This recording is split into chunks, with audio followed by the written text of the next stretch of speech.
Civil का civil ज्ञान में आज एक नई सीरीज स्टार्ट कर रहे हैं जिसके अंदर हम लोग करेंगे ईएससी के प्रीवियस ईयर क्वेश्चन, जिसमें हमने आज पहला टॉपिक उठाया बीएमसी बिल्डिंग मटेरियल और कंक्रीट का टॉपिक, उसमें हमने सीमेंट चैप्टर को उठाया यहाँ से। ठीक है, तो हम लोग यहाँ पे पढ़ेंगे बीएमसी सीमेंट चैप्टर को बारे में हम लोग पढ़ेंगे, जहाँ पे 2018 से लेकर 2023 तक के सारी चीज़ें ये हम लोग कवर करने वाले हैं। ठीक है, तो सबसे पहले आप सभी को बता दूं कि आप सभी को इस वीडियोस को बस अपने उपस्थित रह के बस लाइक कर देना है। लाइक का जो बटन है भाई मेरे भाई, उसका आपको लाइक कर देना है ताकि हम जान जाएं कि आप सभी लोग इस क्लास के लिए काफ़ी समझ में आ रहा है और आपको इस चीज़ की आवश्यकता है। ठीक है, तो आज का टारगेट जो रहेगा इस वीडियो के ऊपर कम से कम 15 लाइक आपका अगर हो जाता है तो नेक्स्ट वीडियो आपकी ज़रूर आ जाएगी। तो इसका ध्यान रखते हुए क्लास को देखते हुए लाइक ज़रूर कर दीजिएगा। ठीक है, आगे बढ़ते हैं। पहला चीज़ें यहाँ पे हम लोग आज पढ़ेंगे। पहला क्वेश्चन है, देखो ईएससी में क्या होता है ना कि स्टेटमेंट क्वेश्चन आता है, मतलब कि एक ही क्वेश्चन के अंदर 4-5 चीज़ें इनरोल होती हैं। जैसे कि यहाँ पे पहला ही क्वेश्चन है और इसमें बात हो रही है हाइड्रोफोबिक सीमेंट के बारे में, और यहाँ पढ़ लेते हैं। इसका निर्देश दिया है कि which of the above statement are correct, मतलब 4 स्टेटमेंट दिए गए हैं, इनमें से कौन सा स्टेटमेंट आपका सही है। तो पहला दिया हाइड्रोफोबिक सीमेंट ग्रेन जो होते हैं पोसेस लो वेटिंग एबिलिटी, बिल्कुल सही बात है। जो हाइड्रोफोबिक सीमेंट होते हैं उनके जो ग्रेन होते हैं, अगर इनके पास वाटर आता है तो उसको रिपल कर देते हैं। ठीक है, तो ये इसकी टेंडेंसी होती है। इसी वजह से जहाँ पे आपका ज़्यादा मॉइस्ट कंडीशन होती है, या फिर अगर आप कह लीजिए कि जहाँ पे मॉइस्ट वाली कंडीशन होती है वहाँ पे हाइड्रोफोबिक सीमेंट को यूज़ करते हैं। ठीक है, फोबिया मतलब हाइड्रो मतलब पानी से इसको डर लगता है, इस समझ लीजिए, मतलब पानी इसके पास आसपास नहीं गिर देगा। ये बात तो सही है। Rapid hardening cement is useful in concreting under static और रनिंग वाटर। मेरे भाई रैपिड हार्डनिंग सीमेंट का काम होता है कि वो हार्ड तो जल्दी हो जाती है पर उसकी इनिशियल सेटिंग एज ओपीसी ही होती है। तो हम लोग रनिंग वाटर में इसको यूज नहीं कर सकते क्योंकि हमको वहाँ चाहिए क्विक सेटिंग, तो ये बात गलत हो जाती है। अगला है quick setting cement help concrete to attain high strength in initial period. जो क्विक सेटिंग सीमेंट होती है वो हाई स्ट्रेंथ को अटेन कर पाती है इनिशियल पीरियड। मेरे भाई ऐसा नहीं होता। जो क्विक सेटिंग सीमेंट होती है उसके अंदर सेटिंग प्रॉपर्टी होती है, मतलब वो सेट हो जाती है जल्दी, मतलब जम जाती है, उस पर उसकी हार्डन तो नहीं आ पाती। ये बात भी गलत हो जाती है। White cement is just a variety of ordinary cement feel free of colouring oxide, मतलब वाइट सीमेंट एक प्रकार की ऑर्डिनरी सीमेंट की वैरायटी है जिसके अंदर कोई भी कलरिंग ऑक्साइड नहीं होता। बिल्कुल सही बात है। तो एक और आपका 4 जो हो जाएगा यहाँ पे राइट आंसर होगा। तो मतलब स्टेटमेंट 1 एंड आपका 4 क्या होगा, आपका यहाँ पे सही आंसर है। तो ये क्वेश्चन आपके 2018 में क्वेश्चन आया था। ठीक, आगे बढ़ते हैं। अगला क्वेश्चन स्टेटमेंट है। तो स्टेटमेंट में ऐसे क्वेश्चन आते हैं स्टेटमेंट 1 स्टेटमेंट 2। फिर यहाँ पे मैंने इसका वो नहीं लिखा है, आप सभी को पता होगा इसलिए रहता है ए लिखा रहता है कि statement first and statement 2 are correct and statement first is the correct explanation of statement first, ऐसे लिखी रहती है ना बातें। फिर ए बी रहता है, आप सबको पता ही होगा ए का मतलब क्या होता है, बी का मतलब क्या होता है, सी का मतलब क्या होता है, डी का मतलब क्या होता है। इनमें से आपको ऑप्शन देने होते हैं। तो यहाँ पे जो क्वेश्चन है, पहले क्वेश्चन पढ़ते हैं फिर समझते हैं कि इसका आंसर कैसे दिया जाएगा। स्टेटमेंट है expensive cement is use in repair work for open up joint. जो आपकी एक्सपेंसिव सीमेंट होती है वो आपकी यूज होती है कहाँ पे, रिपेयर वर्क में, for open up joint. Expensive cement जो होती है एक्सपेंड करती है, जबकि आपकी और उसके बाद हार्डनिंग हो जाती है। तो सभी को पता है कि एक्सपेंसिव सीमेंट के बारे में यहाँ पे बात हो रही है, और स्टेटमेंट सेकंड में भी एक्सपेंसिव सीमेंट के बारे में बात हो रही है। तो दोनों ही स्टेटमेंट आपके सही हैं, और जब स्टेटमेंट सेकंड में भी वही बात हो रही है जो स्टेटमेंट 1 के बारे में हो रही हो, तो इसलिए कहा जाता है कि statement first and statement are true and statement second is the correct explanation of the statement first. यहाँ पे ऑप्शन नंबर ए हो जाएगा आपका राइट आंसर। 4 विकल्प ऐसे दिए रहते हैं जिसमें कहता है 1 और 2 दोनों सही हैं, और दूसरा पहले का सही एक्सप्लेनेशन भी कर रहा है। फिर भी कहता है कि ए और बी दोनों तो सही हैं पर एक्सप्लेनेशन नहीं कर रहा है। मतलब अगर यहाँ पे कोई ऐसी बात होती, जैसे सपोज यहाँ पे एक्सपेंसिव सीमेंट की बात हो रही है, यहाँ पे बात होती स्टेटमेंट में रैपिड हार्डनिंग सीमेंट की बात होती, तो हम लोग ये कहते कि भाई हाँ ये तो बात सही है, ये भी बात आपकी सही है, पर एक्सप्लेनेशन नहीं कर रहा है। तो इस तरीके से आपका क्वेश्चन बनता है। फिर आपका सी कहता है कि पहला तो सही है, दूसरा आपका गलत है। फिर आपका कहता है ये गलत, सबका सही रहने वाला है। ठीक, इस तरीके से आपका होता है। ठीक है, अगला क्वेश्चन आपका है फिर आपका क्वेश्चन यहाँ पे है कि which one of the following statement is not correct, इनमें से कौन सा स्टेटमेंट आपका सही नहीं है with respect to property of cement के बारे में। अगर हम लोग प्रॉपर्टी ऑफ सीमेंट के बारे में बात करें तो इनमें से कौन सा स्टेटमेंट आपका सही नहीं है। पहला है highly reactive pozzolana enhance the early age strength of the composite cement. पहली बात क्वेश्चन बहुत बनता है कि पोजोलाना अगर हम लोग ऐड कर रहे हैं तो उससे क्या होगा। तो मेरे भाई पोजोलाना आपकी अर्ली एज स्ट्रेंथ को इन्हेंस नहीं करता है। मतलब क्या पोजोलाना के अंदर कोई ऐसा एक्सीलेटर होता है या कोई ऐसा रिटार्डर होता है, ऐसा कुछ नहीं होता। पोजोलाना में ऐसा कोई भी सीमेंटेस प्रॉपर्टी नहीं होती है, कई बार आपने पढ़ा भी होगा। तो ये हाईली रिएक्टिव तो होता है पर ये early age strength of the composite cement के अंदर एज स्ट्रेंथ को नहीं बढ़ाता है। तो पहली ही बात आपका गलत हो जाता है, मतलब पहला ही स्टेटमेंट आपका सही नहीं है और क्वेश्चन भी यही पूछा गया, आंसर तो यही होगा। पर आगे पढ़ लेते हैं। पोजोलाना की activity define pore structure which decrease electrolytic resistance of concrete. जो आपका पोजोलाना एक्टिविटी होता है refine pore structure which decrease electrolytic resistance of concrete, मतलब जो पोजोलाना की एक्टिविटी होती है उसके पोर स्ट्रक्चर को रिफाइनिंग कर देता है और वो इलेक्ट्रोलिटिक जो रेजिस्टेंस ऑफ कंक्रीट होता है उसको डिक्रीज कर देता है। The expansion due to alkali cement reaction can be controlled by replacement of a high 60% of OPC with high calcium pozzolana।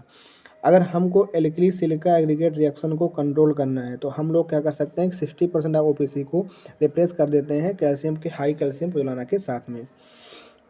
ये बात भी आपकी सही है। Such high amount of replacement cement result in higher accelerator carbonation depth compare to pure use of OPC only. ऐसे ही अगर high amount of replacement cement अगर हम लोग कर देते हैं हायर एक्सलेट करता है कार्बोनेशन को depth compare to pure use of OPC only. तो यहाँ पे तीनों बातें आपकी सही हो जाती हैं पर ये आपकी बात गलत हो जाती है। स्टेटमेंट में ये पूछा भी गया है कि इनमें से कौन सा स्टेटमेंट आपका नॉट करेक्ट है, नॉट करेक्ट पूछा करती है, ये आपका पहला हो जाएगा। अगला क्वेश्चन है hydration of which compounds is responsible for increase in strength of cement in later age. तो बॉक्स कंपाउंड्स का क्वेश्चन चाहे आपका ईएससी हो, चाहे आपका एसएससीजेई हो, चाहे आपका स्टेट का कोई एग्जाम हो, सभी एग्जामों में यहाँ से क्वेश्चन बनते हैं। तो यहाँ पे क्वेश्चन ही पूछा गया है कि hydration of which compound is responsible for increase in strength of cement in later age. मतलब लेटर एज में जो आपकी इंक्रीज होती है स्ट्रेंथ किसकी वजह से होती है, आपका क्या होता है C2S, जिसको हम लोग कहते हैं डाई कैल्शियम सिलिकेट। तो डी आपका हो जाएगा आपका यहाँ पर राइट आंसर। तो आप सभी को पता है जो C3A होता है ये आपका इनिशियल सेटिंग के लिए होता है, रिस्पॉन्सिबल होता है, और इनिशियल स्ट्रेंथ के लिए आपका C3S होता है, और C4AF आपका जो होता है ये तो भैया आपका किसी काम का नहीं होता है। ठीक है, जो मेन आपका होता है वो C3S और आपका C2S होता है जो कि स्ट्रेंथ के लिए होता है, और इनिशियल सेटिंग के लिए जो आपका सबसे ज़्यादा रिस्पॉन्सिबल होता है C3A आपका होता है। ठीक, पर अगर हमको अल्टीमेट स्ट्रेंथ चाहिए लंबे समय तक जो हमारी स्ट्रेंथ होती है वो C2S की वजह से होती है। तो ऑप्शन नंबर यहाँ पे जो हो जाएगा आपका 4 आपका सही आंसर होगा। Which are the following condition are recommended for using sulphate resisting cement. कह रहा है कि which are the following condition, इनमें से अभी कौन सी कंडीशन रिकमेंड की जाती है for using sulphate resisting cement के लिए। अगर आप सल्फेट रजिस्टिंग सीमेंट का यूज कर रहे हो तो क्या रिकमेंड किया जाएगा, पढ़ लेते हैं। Concrete to be use in foundation. देखो सल्फेट रेजिस्टिंग सीमेंट का मतलब ये होता है कि अगर जहाँ कहीं पे सल्फेट की प्रोबेबिलिटी होगी उन कंडीशन में हम लोग इस सीमेंट को यूज करेंगे, मतलब सल्फेट को रजिस्ट करेगा।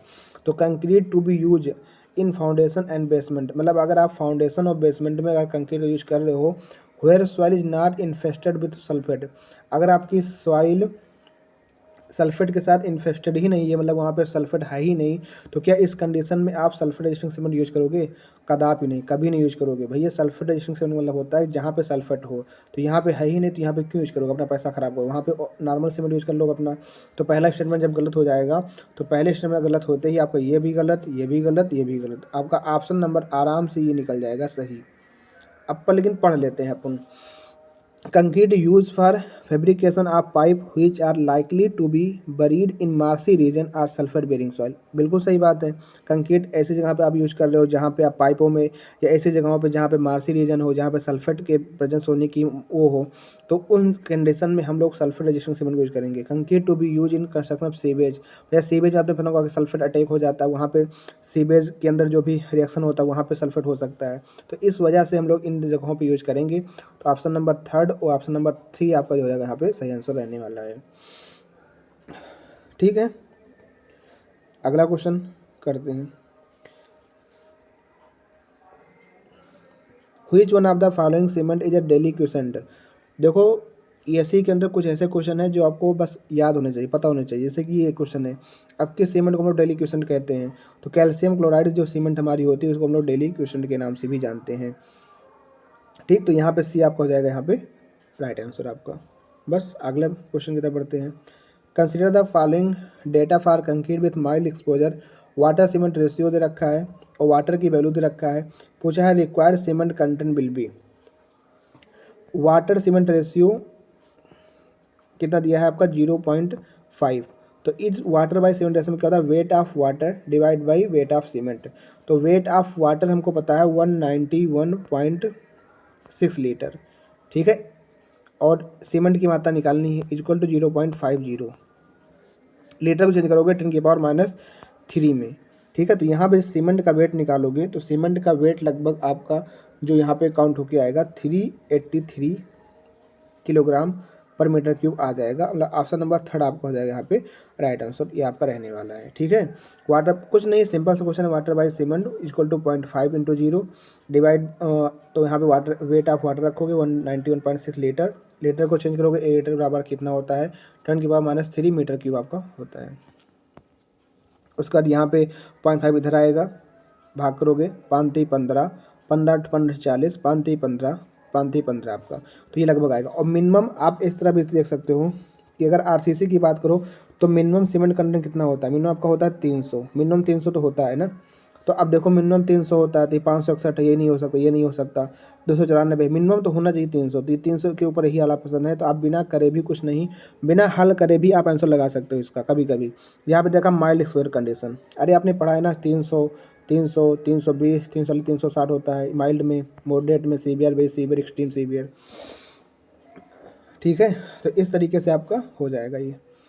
Air permeability method is use to determine, जो एयर परमिएबिलिटी मेथड होता है तो ये तो आपका सीमेंट के टेस्ट से संबंधित है, तो इसलिए आपको होता है फाइनेंस आप सीमेंट निकालने के लिए होता है। साउंडनेस के लिए हम लोग लेजेटेलियर अपटेक्स यूज करते हैं। सेटिंग टाइम के लिए हम लोग हमारा जो आपका होता है इनिशियल सेटिंग निकालने के लिए, फाइनल सेटिंग निकालने के लिए बिकार्ड अपटेक्स, इस तरीके की सारी चीज़ें आपकी यूज की जाती हैं।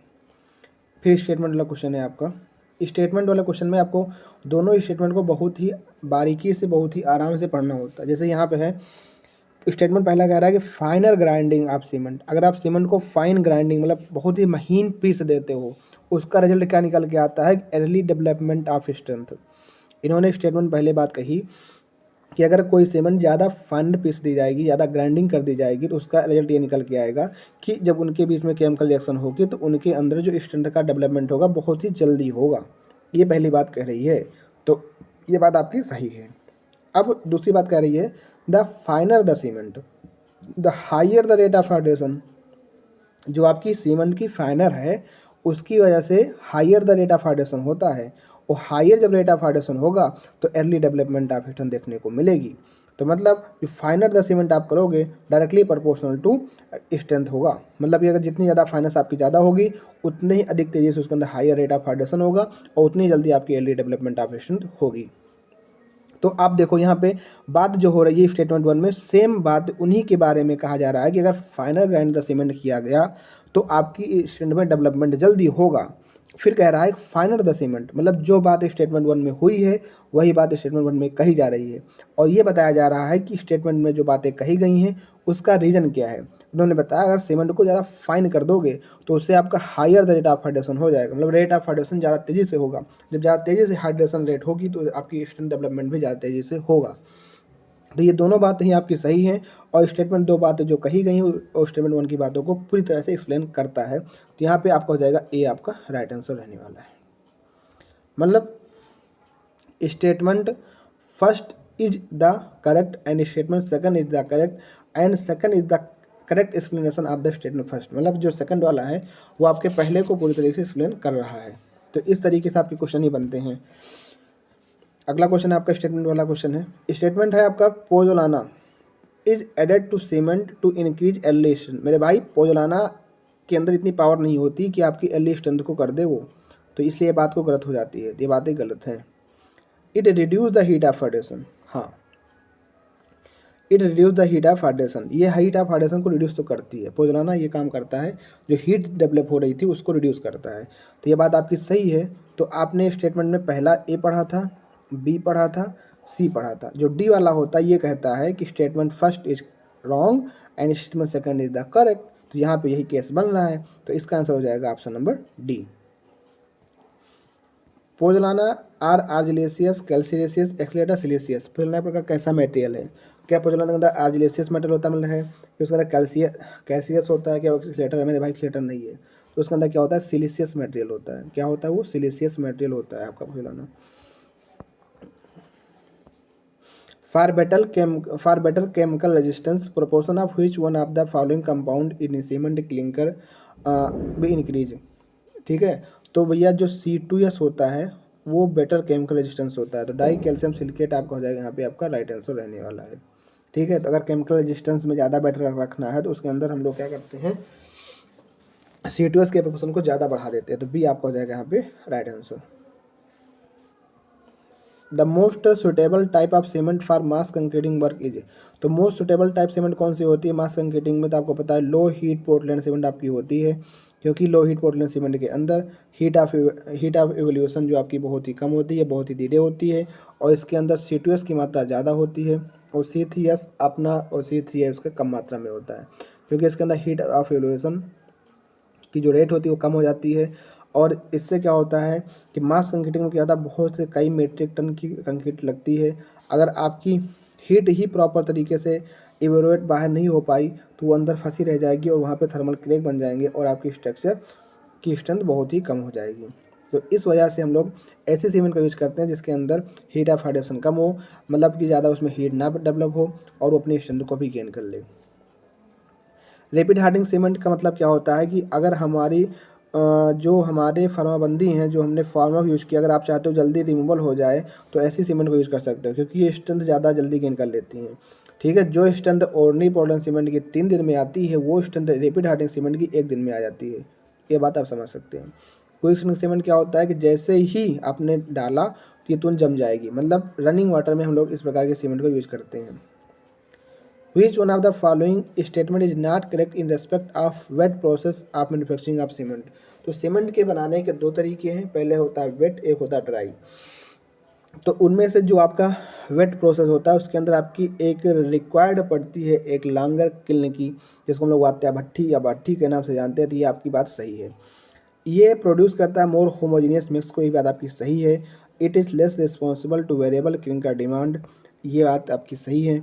It is high cost of exhibiting and grinding of raw material, तो ये बात आपकी गलत हो जाती है। जब आप वेट प्रोसेस ऑफ सीमेंट के बारे में पढ़ोगे तो वहाँ पे लिखा है कि ये आपकी जो वेट प्रोसेस आपकी होती है ये सॉफ्ट मटेरियल को प्रेफर करती है, और इसके अंदर जो low cost of excavating and grinding raw material होता है, मतलब इसके अंदर लोवेस्ट कॉस्ट ऑफ एक्सकेवेटिंग होती है, ना कि हाईएस्ट। तो ये बात आपकी गलत हो जाती है।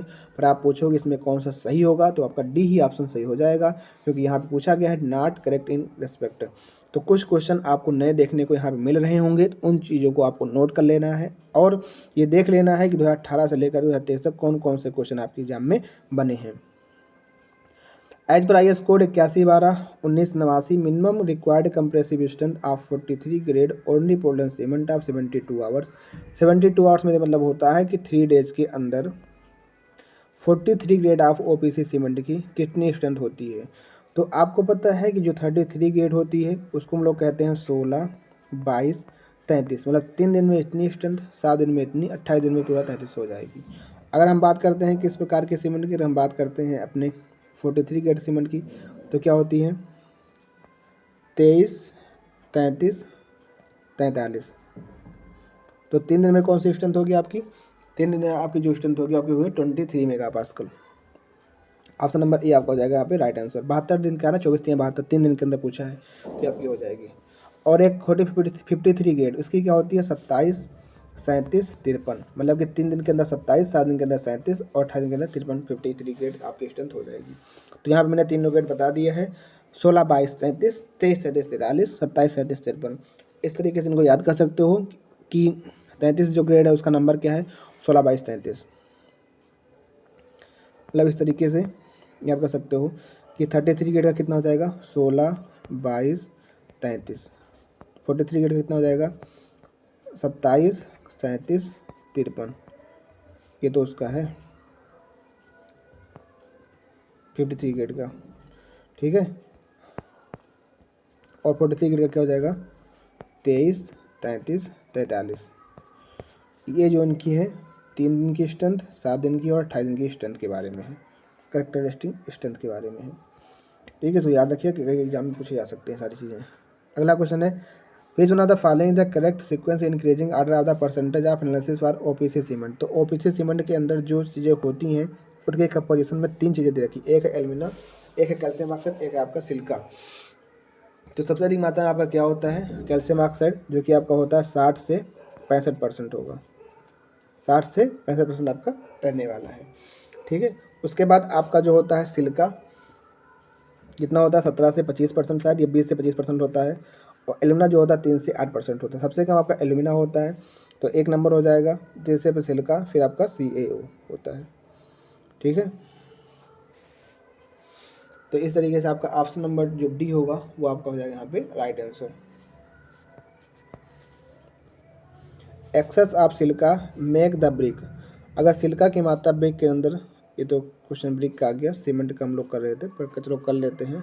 Access of silica makes the brick, जो ब्रिक आपकी होती है उसको अगर उसमें सिलिका मात्रा अधिक हो जाएगी क्या करेगी बिटल ऑफ बर्निंग कर देगी, मतलब जो ब्रिक होगी आपकी बिटल हो जाएगी। और एल्यूमिना कंटेंट जब होता है रैप वार्प हो जाती है, एंड तरीके से आपकी क्वेश्चन यहाँ बनता है, वो भी आपको याद रखना है। यहाँ पे match in the following question है, बहुत ही आसान क्वेश्चन है। स्पेसिफिक ग्रेविटी के लिए हम लोग नीचे रेफरेंस करते हैं, 3.15 आपकी होती है इसकी स्पेसिफिक ग्रेविटी। सर्टेन टाइम के लिए भी कार्ड अपडेट करते हैं, साउंडनेस के लिए चिटेलियर ऑटोक्लेव करते हैं, और फाइनेंस के लिए आपका ब्लेंड एपिटस यूज करा जाता है। साउंडनेस 2 तरीके से होता है, एक होता है चिटेलियर जो कि केवल लाइम के बारे में बताता है, ऑटोक्लेव का मैग्नीशिया के बारे में भी काउंट कर लेता है। तो यहाँ पे कौन सा हो गया, टी का हो गया 2, पी का 2, क्यू का 4, पी का 2, क्यू का 4, आर का 3 और एस का 1। ऑप्शन नंबर सी हो गया यहाँ पे, ठीक, इस तरीके से। तो आपके अंदर जो डर था, आपके अंदर जो डर था किसका, ऐसे क्वेश्चन का, वो डर मैंने ख़त्म कर दिया है। लगभग मैंने यहाँ पे 18 क्वेश्चन मैंने आपको करा दिए हैं, जो कि 2018 से लेकर के 2023 तक के एग्जाम में आए हुए हैं। तो 18 क्वेश्चन थे सीमेंट चैप्टर के। तो आपके इस वीडियो का टारगेट आपको याद होगा, मैंने स्वागत कहा था कि 15 लाइक अगर आप इस वीडियो पर कर देते हो, नेक्स्ट वीडियो आपकी इसके अंदर आ जाएगी। इसके अंदर हम लोग करेंगे, अगला हमारा टॉपिक हो कंक्रीट का। कंक्रीट के अंदर जो क्वेश्चन आए हैं आपको कराए जाएंगे इसी SC के PYQ। तो आप सभी का तहे दिल से शुक्रिया, थैंक यू, जय हिंद, जय भारत।